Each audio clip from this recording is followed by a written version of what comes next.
Yo, what's up, everybody? How's it going? It is Monday, December 1st of December. It's the end of the year. Oh my Oh gosh. my God. Holy crap. Oh my heck. This year's over. Weeks away. Yeah, crazy. There's a ton of stuff that's happened in packaging over the last year. There's a ton of stuff happening in packaging over the next year. We've got our buddy Corey, the Caveman Connors, coming in live from Seattle. What's up, buddy? How's it going? Trademark. Good. How are you? Yeah. Awesome, man. You sent over some messages this morning on what we can talk about today, about some food, or I guess retro packaging and movies. I love it when they do that. It's fascinating. I was watching Stranger Things with my wife, and we saw the Gatorade bottle in the first episode that's glass, and thought, I remember those. I remember how great they were and how you could hear the pop. You know, it's just like the Snapple bottles. And it's like Snapple, yeah. Yeah. So, I love it when awesome. movies and shows do retro packaging. Yeah, so we'll get into that. We'll get into what your favorite movie packaging is. Some examples of some stuff. We'll take a look at a few things, and then we've also got Adam, the Pale Man Peak, coming in hot from Utah. Hi. The city where the sun don't shine. Except for a lot, but that's fine. It's fine. There's snow. It's snowy. It snowed yesterday for like the first time, which was a welcome sign here in Utah. Yeah. Nice, man. Nice. So if you guys are watching, listening, let us know where you're watching from. Are the Olympics? What's going on in Utah? Give us a lowdown on Utah. The Olympics 20.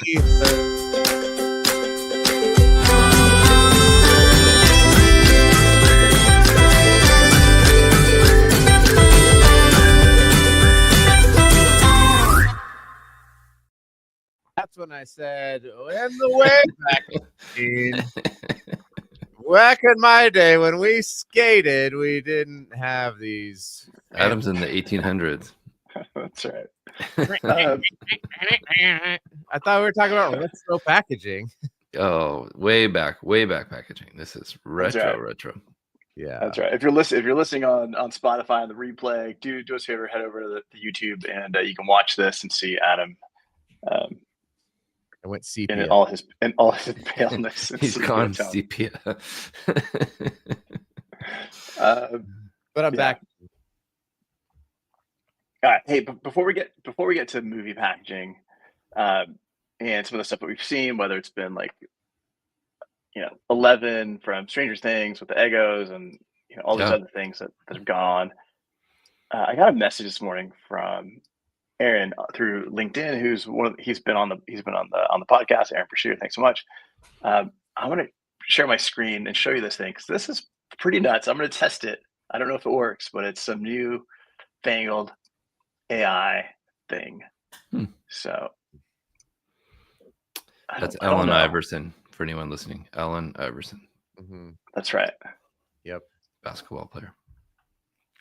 Famous. All right. So you can see my screen here. Yeah. Yeah, I do want to talk to you about sports here in a minute. Hello, Avelio. Yeah, hello, Avelio. All right, so what this is Gemini, and Gemini does Nano Banana. What I did is I dropped in a artwork on a die line on a template. It's a folding box, something I created for an episode on packaging a box where I redesigned some packaging that's on shelf. Now I'm going to go ahead and I'm going to ask it to generate a folded version of this die line into a box. And I want to see if this works. Hello, Avelio. It's thinking. Something went wrong. 13. So, all right. So, man, that's what I love about being live. Let's try it one more time. Okay, this is really great content. Better than our show on Wednesday. I heard you're just supposed to put "do better" and it will be better. If you write it, hey Gemini, suck less. Yeah. That's be right. less terrible. No, bring it back up. Let's go. No, it's not doing anything. I can't. It's not listening. Sometimes that AI does whatever it wants. Now it's trying to sell me the pro version. Yeah, hey, if you had the pro version, it would work. I promise. Yeah, it's like pay me $30 a month, and I'll do this for you. Yeah. Adam wrote a book. Should we talk about that? Did he? What book did you write? Yeah, I It's did. about skin. It's about skincare. Yeah. And I'm happy to kind of share the process. Yeah, it's about weenus. No, I've been thinking about writing this book for a while now, kind of documenting my sales process and how I had to lean into my pastoral background to come up with a sales process. And so I converged the two things. The book's called Sales Exegesis, and it's not a word I know. Can you tell us what that means? It means to draw out of. It actually is a really helpful process for most decision making, not just like how to sell, but it says like you start with what you can observe is true, and then you build from a foundation of truth versus, and I talk about this, eisegesis, which is to layer on top of, and it's what a lot of people do. So they say, I have a belief, and I'm just going to fill my brain with stuff that supports my belief already, and that's where you get to places which are not great. So I just kind of go through that process. I apply it to sales specifically. And the way that I wrote it is I found out I'm not really a great writer. So I was trying to just type it up, and I'm like, I'm not really good at this, but I'm pretty good at verbally processing. So on my commute back and forth to the Label Kingdom, I would turn on my voice memo and I would just spew out my ideas for, okay, this and this next chapter. And then I'm going to go through things. And so I just verbally processed it with stories. And then I did actually use Gemini to help me craft the transcript of all my thoughts. Must have been the paid version. It was the paid version, yeah. And then actually work as a sort of a ghostwriter and editor to help put some form and function to the book. And then I went through and edited it myself, but it was a way for me to write a book using my thoughts, using my ideas, without having to sit there and manually type 100 pages out. Because I don't know that I don't think I ever would have done that. Right. Use the 20-minute drive back and forth to work every day to come up with the book. So I was pretty. That's awesome, man. Congratulations. Thanks. Yeah, and Amazon Direct Publishing is pretty crazy because it lets you upload the manuscript, upload the cover, and then it will publish with Kindle or paperback or hardcover, and they just print on demand and then ship. So there's no out-of-pocket cost, which is pretty wild. So yeah, it's a quick read. I try to not make it too fluffy. Do you want Avelio to read the Audible version for you? In probably in Spanish, in Italian. He could do all three versions. Yeah, dude, I got to tell you, so my kid launched a couple books through that Amazon thing. I mean, she was making bank. She was selling hundreds of these a month. Awesome. And a competitor of hers filed a complaint, and her book and her entire store got shut down because of a term that she used, which they don't own, but they claimed it was a copyright infringement. So terrible. I think the last $1,000 they owed her, they didn't pay, and then they shut down her entire store. So we've been trying to fight that, but yeah, that's not good luck. I hope that doesn't happen. That's crazy. But, I mean, it's just like anything, right? If you want to own something, then you probably have to buy it, right? Like I could buy and invest in and own hundreds of books if I wanted to, and then ship them out from here and do all of that stuff. But I'm going to try this path because I did that with a kid's book, and I was left with a few hundred kids books that have not sold. And and then it can feel kind of wasteful. It's like, what do I do with all this? I give them away. I mean, I'm trying to get them out, but this seemed like a less wasteful. So yeah, it's exciting. Comes out on Friday in paperback. It's pre-order on Kindle right now. Yeah. So thanks for asking. Congrats, man. That's a lot of work. Yeah, it was. Yes, it was a lot of work over a long period of time, meaning to develop the thoughts. But the actual execution of it has been surprisingly painless. I even ordered hard copies just to proofread, and they showed up 2 days later. I uploaded the manuscript, I uploaded the cover, and I said, yeah, I'd like some author copies. I paid $2 per book, and they showed up at my house in 2 days, and I read through it. I was like, that's crazy. Yeah, awesome. So hopefully you didn't find any typos in that. I'm sure there are. There's going to be, I'm sure someone's going to read it and be like, this was wrong. And I'm going to, okay, yeah, I'll fix it on the next one. Yep. All right. Well, for anybody that's waiting, I'm going to show you this anyway. Oh, great. Everybody's waiting. Going back to Gemini. Finally. Hey, Yeah, it finally. worked.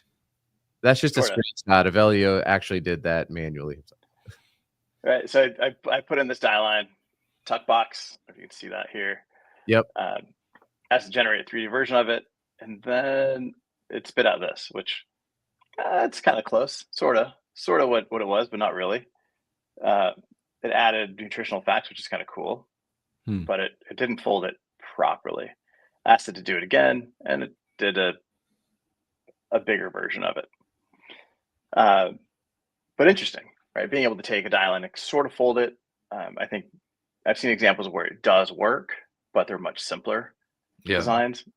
I think this won't take much longer for this to start working, right? So if you're in, if you can't develop 3D, if you can't do 3D, like I can't generate 3D images, I can't do that stuff. I don't use SolidWorks or any of that, but I usually just lay everything out on a die line. I can Photoshop a 3D version of it. It takes me quite a while, but I can. I've been throwing stuff into chat and having it generate mock-ups and then placing pieces on there, or I have my team that does 3D work on that stuff. But being able to throw a die line into one of these AIs and say, "Hey, generate a 3D version of this," and have it work. That's awesome. I mean, that's really gonna streamline some workflow for a lot of people. A lot of my packaging designer friends would actually print out that version, the flat version, and then fold it up in a little tiny paper version to see how it works. And I thought that was pretty smart. So that's way before AI stuff. Yeah, a little bit. Yeah, but absolutely. Yeah, absolutely. What you can do with some of these AI models is you can actually, in Gemini, you can create your own gem, and you can train that gem to be a 3D generator, so it's not dependent on just generic. I think that might be the paid version. Sorry, Avelio. But you could actually train it to know exactly what you're trying to get it to do and how it's supposed to hold and how it's supposed to look using physical representation. So you can say, this is the die line. You could print it out. You could fold it, and then you can actually train your own kind of internal thing. I think the other thing that I've been figuring out is that like coding software is actually super easy now. Like anybody, and I mean this, anybody can build. I had a friend of mine who asked me, "Hey, can you help me?" She had lost access to her website, and it was not good. Somebody had access to it. They were causing some problems. So she's like, "I don't know what to do. It's been stressing me out for a year." And I use Lovable. I grabbed the URL, I pulled it into Lovable, and I just said like, "Hey, I need to recreate this. This is what's going on." I just typed conversationally, and within an hour, I had a new URL, a new website, fully functional, up and running, ready for her to go. And I'm not a coder. It's pretty wild. It's awesome. The things that can happen. You're a hacker. You're a hacker now. Totally hacked. You hacked it, bro. Make a movie about you. Yeah. Yeah, exactly. All right. Well, let's get to this movie packaging. Before we get to this movie packaging, though, I got to tell you, I watched this movie last night. I'm not a big sports guy. You've heard this before once or twice. Now I can't think of the movie. It's called Gleason. Have you seen this movie? It was like the most horrible, sad movie on earth. Gleason. Yep. Played for New Orleans Saints. Had some pretty big plays with them. Gets ALS. His wife's pregnant, and then it just completely. It's just him documenting the progression as he is on this downward spiral, and his wife is about to give birth, and he's recording daily messages to this kid that he'll never get a chance to speak to. It was let me tell you. It's powerful. It's it's not a bedtime movie for sure. No. Yeah. And I'm glad that this will be a nice transition into packaging movie. Speaking of movies. Did he drink any Gatorade? Yeah. No. So all right, man. So this is what kind of kicked it off. Yes. glass is back. And I do remember these. They were great. Yeah, they were super popular. I think for some reason it's just a very good memory of this kind of packaging. And when I saw the glass bottle in the show and on this ad, I thought, oh wow, that's such a great idea from Gatorade and PepsiCo. Just brilliant to bring this back. Yeah, and James, the website's is Lovable. Yeah, lovable.dev is the site. Yeah. So I think it'll be interesting to see, because it's a limited release. It's obviously a nostalgia play. But is there going to be a brand, do we think, like let's say Gatorade decided to just go all in on glass? Yeah. Do you think there's enough retro interest? No. If they just pivoted all the way. I mean, because glass as a utility for packaging with a sports drink is pretty bad. It's heavy. You're not gonna throw it in your gym bag or something like that. Right. Well, I remember the Snapple bottles. Yeah. That would in my high school, I'm not going to tell you what year it was, but we had a vending machine where you would select the Snapple that you wanted and it would drop. And it was glass. And we all thought, wow, that's amazing. So they had designed this dispensing, this vending machine with these glass bottles where it would drop down. And we all thought that was really cool that it didn't break when it was because it was glass. But I think they just had a really strong design and a really neat vending machine. But I don't know, they were very popular in high school for sure. Yeah, I mean, I think there's a lot of popularity. There weren't very many options back then either. So. True. Yeah. Right. Yeah, back in the 1960s, life was life moved pretty fast. Yeah. No, but I remember these. Like you can see a little bit of that grip, that texture up on the neck of this bottle. I remember that. And, oh yeah. Yeah, and just like the logo across the top here in the glass, definitely that pop when you turn that. I mean, it's super nostalgic. You'd see it, if you see it today, you'd be like, oh, that's kind of cool. Maybe I'll pick one up. Yeah. I couldn't tell the last time I drank a Gatorade myself, though. Yeah, not very often, but I think it's good memories. And they also have a pizza box that they're doing. I saw in the grocery store for the Stranger Things as well. Yeah, there's the Eggo boxes. I was also thinking about E.T. with the Reese's Pieces, the little candy, that the boy was dropping, so the creature would come out. It's amazing. Exactly, Hugh. Right, the amount of smashed glass at school gyms would be nuts. True. Yeah, I remember if you smacked the open mouth of the partially empty bottle, like the bottom of the bottle would pop out. Yeah. Like the bottom disc of the glass would pop out. Like everybody would sit there and try to challenge each other. Good and party throw trick. That disc at each other. Good times. I think a brand that I would love to see go all in on retro and just, I mean, Gatorade's not the brand that should do it because, like we discussed, it would be a disaster. But it's a cool limited release. I think Pizza Hut just needs to own it. They already have a little bit of the brand equity, and there is something about the nostalgia for me of going to a Pizza Hut, especially like our school had the reading book it club. And if you read enough books, then you got these things and you got to go in for a free pizza. And it was this big deal. I just think that Pizza Hut's kind of gotten lost in the pizza world a little bit. And I'm like, man, if they were to just go all in with like the retro arcade games, the old booths with the table tents, like, still have delivery and do all that, but like they tried to compete with Domino's and they tried to in Papa John's, and I'm like, man, you guys should just own the retro category. At least you could. Right. It's like the rock and roll. Become the Shakey's.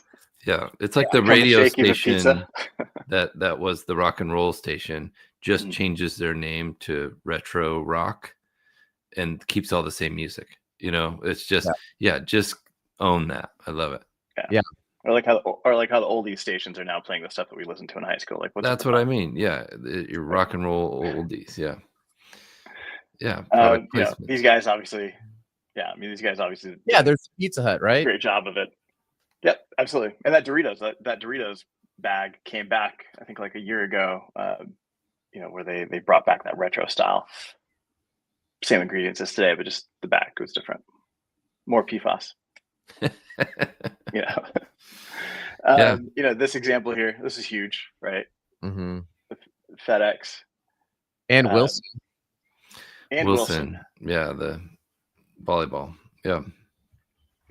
Do brands? I mean, I think it's probably a stupid question, but like, did FedEx and Marlboro and like, I'm guessing they pay a pretty penny to be in these movies, right? I'm sure. Yeah. That movie with Tom Hanks was Huge. so much about FedEx. I mean, there was the airplanes. There was, I mean, they talked about FedEx a lot. Yeah. Well, I mean, like, Hugh, how much would your syrup company pay to be the syrup provider in the remake of Elf, for example? Oh yeah. Oh, That would be I was thinking Uncle Buck, but Elf, that's a good one. Oh yeah, Uncle Buck, the pancake mix. Yeah, right. Yeah, I don't know. There's got to be so much value in these movies, and that's why we're proud to announce that we are coming out with the very first packaging movie. Right. And you can have your BMC featured for a low price of $2.5 million. Oh, there you go. That's right. I mean, everybody remembers this famous scene. Yeah. You know, That's where you. Oh, I knew I recognized that shirt from somewhere. Man, I didn't know you borrowed that from Greece. That's great. Borrowed it. That's product placement, baby. What are you talking about? I love it. Paid a pretty penny. Okay, so I have a question. Speaking of products, Yeah. I'm thinking of this is a live question here. I'm thinking of killing the Shopify site with like packaging stuff, because here's the deal, everybody. These sites cost money to keep up. Oh. And I'm just kind of like, I don't think that people really love packaging so much that they want to own shirts like this or whatever it is, right? Like, I could have the design and still just order one on Canva or whatever, like a one-off thing, but to keep an entire storefront up seems, am I crazy? I mean, obviously we don't really promote it a lot, but I'm like, nobody's asking me like, hey, where did you get that packaging shirt? Is that bumperlabels.net? I get stopped at least once a day from my living room to my kitchen. So You're wearing that again? Should December 1st be the last day and we just kill the, I'm thinking of that, and like Weenus Lube. I haven't promoted that much. I'm like, these things that I didn't realize. I was like going through my bills with my wife, and I was like, oh my gosh, the these things add up. Shopify has gone up. I had no idea. It could probably be done with that. Yeah. So you Absolutely. heard it first on the Packaging Today show. As of today, packagingfashion.com will be going away. R.I.P. And Weenus Lube, I'm almost out anyways. So unless somebody wants to buy the trademark and the formulation from me, let me know.